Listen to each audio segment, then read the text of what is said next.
Hvernig er þetta búið að vera í sumar? Þetta er búið að vera bara alveg fantafínt. Þetta er fyrsta árið í sumardeildinni, þannig að við erum svona að prófa okkar áfram og voru ykkur 14 lið með og spila heim og heiman, þannig að þetta er svona nýtt og ferskt held ég inn í götu körfuboltamenninguna. Og það var spilað í deildum og úrslitin voru hér. Hverjir fóru með sigur á Hólmi? Það voru Litva Annika, það voru Litvaðans lið, þeir voru með 2 lið í deildinni og þeir kepptu reyndar í undanúrslitum, það var mjög skemmtilegt og þeir Íslendingar mættu taka það svolítið til fyrirmyndar sko, mættu allt liðið, bara familjan og allt liðið, það var alveg brjáluð stemning hérna, þannig að það var allt vitlaust svo þeir unnu sumardeildar titilinn. Geðveikt.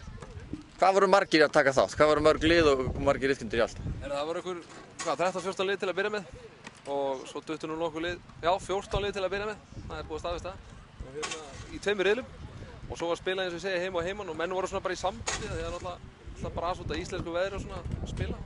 Svo voru þetta cancela leikjum og annað.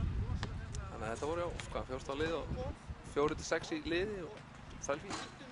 Það er mikill fjöldi og þið hitta gott veður hérna á menningarnótt eða menningardeginum?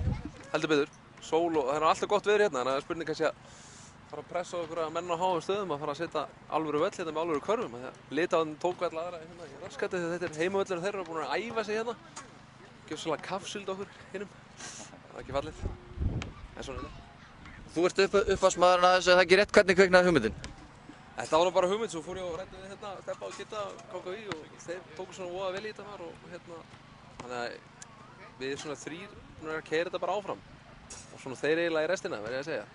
Þannig að þeir eru bara KKÍ búið að standa sig gríðarlega vel og þeir 2 eru alveg hrikalega mikið hrós skilið.